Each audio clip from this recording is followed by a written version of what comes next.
کہانی انجوائے کے معزز سامعین، ہمارے چینل کو لائک کریں، کمنٹس کریں، سبسکرائب کریں۔ محی الدین چشتی رحمۃ اللہ علیہ بغداد سے ہندوستان کی طرف سفر کر رہے تھے۔ یہ وہ وقت تھا جب ہندوستان میں ایک بھی مسلمان نہیں تھا اور انہیں حکم ہوا کہ تم ہندوستان جاؤ اور وہاں دین اسلام کی تبلیغ کرو۔ چنانچہ اس غرض سے محی الدین چشتی رحمۃ اللہ علیہ ہندوستان کے سفر پر تھے۔ سفر کے دوران کئی ریگستان، نخلستان، ویران وادیاں اور سنسان راتیں گزری۔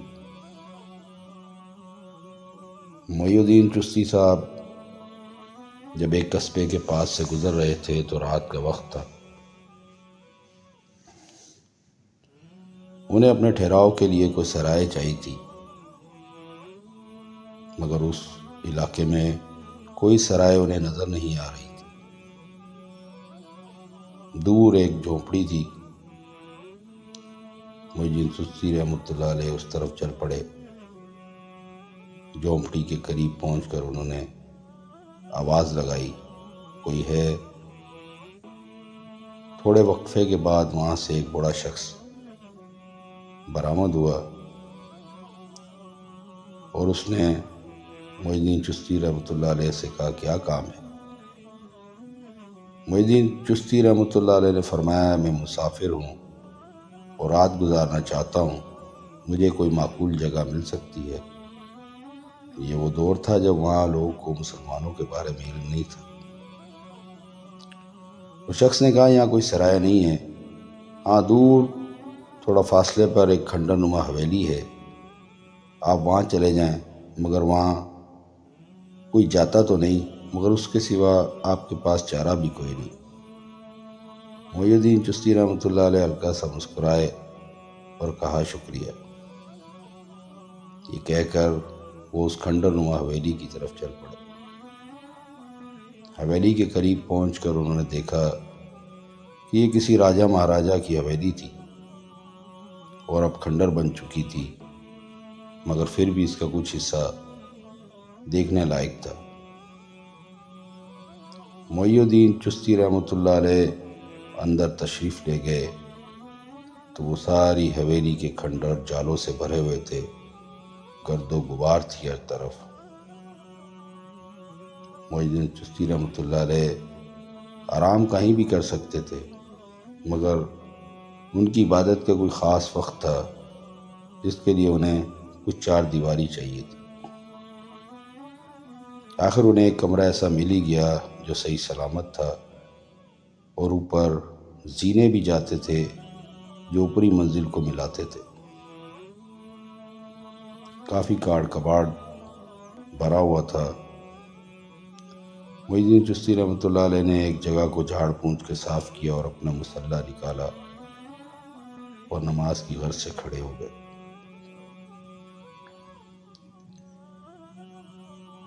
انہیں نماز میں کافی بے چینی رہی، کوئی خشوع و خضوع انہیں حاصل نہ ہوا۔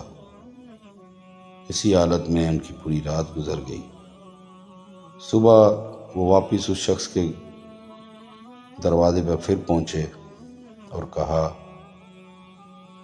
کہ یہاں کیا معاملہ ہے، یہ حویلی کس کی ہے؟ اس شخص نے کہا، جناب ہمیں نہیں معلوم، ہم بھی جب یہاں آئے تو یہ تب سے یہاں موجود ہے، مگر یہاں اکثر لوگ جب بھی آتے ہیں وہ دوبارہ اس طرف کا رخ نہیں کرتے۔ محی الدین چشتی رحمۃ اللہ علیہ نے کہا، ٹھیک ہے، میں ایک رات اور آرام کرنا چاہوں گا، تمہاری اجازت ہے؟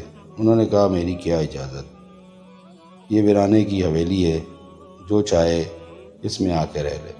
محی الدین چشتی رحمۃ اللہ علیہ دن بھر آس پاس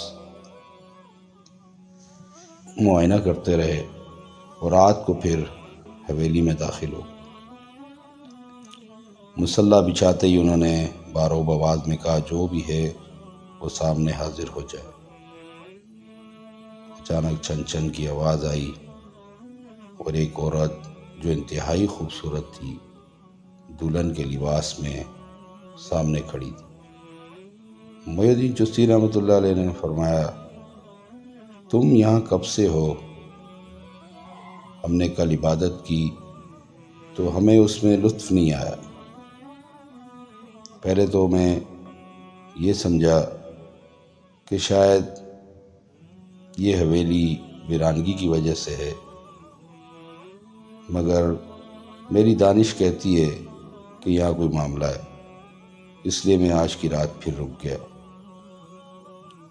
بیٹا بتاؤ تم کون ہو اور یہاں کب سے ہو؟ تو دلہن رونے لگی۔ وہ انتہائی حسین و جمیل تھی، اس کی بڑی بڑی آنکھیں تھیں اور انتہائی خوبصورت چہرہ تھا، مگر اس کے چہرے پر پلاہٹ چھائی ہوئی تھی اور خوف سے اس کا رنگ فک تھا۔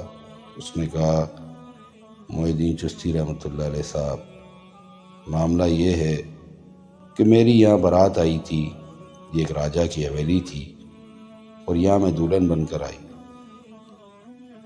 ہم یہاں ہنسی خوشی رہا کرتے تھے، مگر جو میری ساس تھی وہ اکثر جادو ٹونا کیا کرتی تھی۔ وہ کالے علم کی ماہر تھی اور بہت سے لوگ اس سے یہ علم کروانے آتے۔ محی الدین چشتی رحمۃ اللہ علیہ خاموشی سے اس کی ساری گفتگو سن رہے تھے۔ وہ لڑکی بولی کہ کالا جادو کرتے کرتے میری ساس کے اوپر بری طرح کے دورے پڑنا شروع ہو گئے۔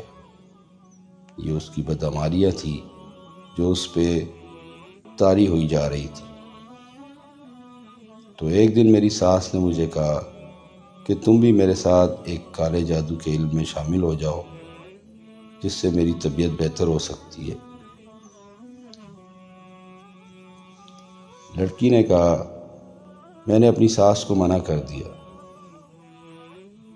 میری ساس میری دشمن ہو گئی اور اس نے میرے شوہر کو، جو اس کا اپنا بیٹا تھا، اسے ہی ایک کالے علم کے اثر میں لا کے مار ڈالا۔ میرے شوہر نے مرتے ہوئے مجھے یہ سب باتیں بتا دی کہ اس کی والدہ اس کے ساتھ کچھ معاملات کرتی ہے جس سے اس سے جسمانی صحت دن بدن گر رہی ہے۔ دلہن نے کہا، میرے شوہر کے انتقال کے بعد میری ساس میری کھلی دشمن ہو گئی اور اس نے ایک رات موقع دیکھ کے مجھ پہ مٹی کا تیل چھڑکا اور مجھے زندہ جلا دیا۔ مجھے اپنے شوہر سے بہت محبت تھی اور اس حویلی سے بھی بہت محبت تھی۔ میں یہاں بیاہ کے آئی تھی، اس لیے میری روح یہیں رہ گئی۔ اب صدیاں بیت گئی ہیں، میں یہیں رہتی ہوں اور کوئی بھی مسافر یہاں آتا ہے تو مجھے وہ پسند نہیں۔ آپ ایک صاحب علم شخص رکھتے ہیں، اس لیے میرا کوئی بھی جادو یا کوئی بھی میرا وار آپ پہ اثر نہ کر سکا۔